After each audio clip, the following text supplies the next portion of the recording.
മാത്തുച്ചായൻ ഇതാ വീണ്ടും പ്രത്യക്ഷപ്പെട്ടു. കുറച്ചുനാൾ അദ്ദേഹം വളരെ അപ്രത്യക്ഷനായി കഴിയുകയായിരുന്നു. കാര്യം അദ്ദേഹത്തിന് സന്തോഷം നൽകുന്ന വാർത്തകളൊന്നുമില്ലായിരുന്നു. ട്രംപ് മോദിജിയെ ബെസ്റ്റ് ഫ്രണ്ട് എന്നൊക്കെ പറഞ്ഞ് കയ്യിലെടുത്ത് ഇന്ത്യയിൽ ഇവാഞ്ചലൈസേഷൻ പരിപൂർണമായും നടപ്പാക്കും എന്നാണ് മാത്തുച്ചായൻ വിശ്വസിച്ചത്. എന്നാൽ മോദി ആരാമോൻ ട്രംപ് മനസ്സിൽ കണ്ടത് മോദി മാനത്ത് കണ്ടു. ട്രംപുമായിട്ടുള്ള ബന്ധം സുഖകരമല്ല എന്ന് മനസ്സിലാക്കി മോദിജി അത് ഏതാണ്ട് ഉപേക്ഷിച്ച മട്ടായി.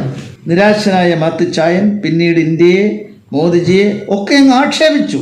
പാകിസ്ഥാനുമായിട്ടുള്ള യുദ്ധത്തിലൊക്കെ ഇന്ത്യക്ക് പരിപൂർണ പരാജയമാണെന്നാണ് അച്ചായൻ സ്ഥാപിക്കാൻ ശ്രമിച്ചത്. അങ്ങനെ ഇരിക്കേതാ ഇപ്പോഴിതാ അച്ചായന് സന്തോഷം നൽകുന്ന ഒരു വാർത്ത വന്നു. ഇസ്രായേൽ പ്രധാനമന്ത്രി നെതന്യാഹു ഇന്ത്യ സന്ദർശനം വേണ്ടെന്ന് വെച്ചു. ഇദ്ദേഹം പറയുന്നത് ഇസ്രായേൽ എന്ന് പറയുന്ന രാഷ്ട്രം അമേരിക്കയുടെ അടിമ രാഷ്ട്രമാണ്. ട്രംപ് എന്ത് പറയുന്നു അത് മാത്രമേ നെതന്യാഹുവിന് ചെയ്യാൻ പറ്റൂ.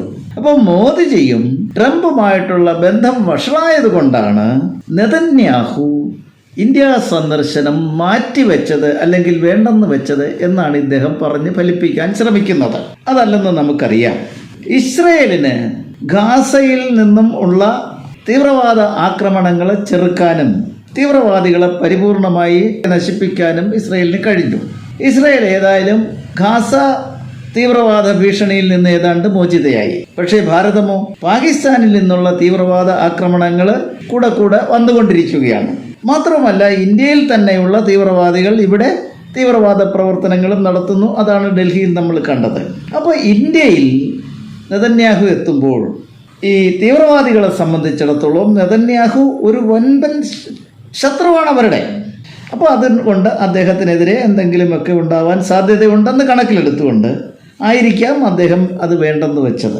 അപ്പോൾ ഇദ്ദേഹം പറയുന്നത് ഇന്ത്യ വീണ്ടും ട്രംപിൻ്റെ കാൽക്കൽ വീഴണം എന്നാണ്.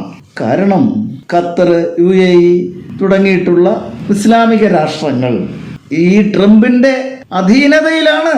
ട്രംപിനെ വെറുപ്പിച്ചുകൊണ്ട് അവർക്ക് നിലനിൽക്കാൻ പോലും സാധിക്കില്ല എന്നാണ്. ഇസ്രയേൽ അമേരിക്കയുടെ അടിമ, നമുക്ക് ചുറ്റുമുള്ള ഇസ്ലാമിക രാഷ്ട്രങ്ങളെല്ലാം അമേരിക്കയുടെ അടിമ. അങ്ങനെ വരുമ്പോൾ നമ്മൾ എന്ത് ചെയ്യണം? അച്ചായൻ പറഞ്ഞു വരുന്നത് എന്താണെന്നറിയാവോ?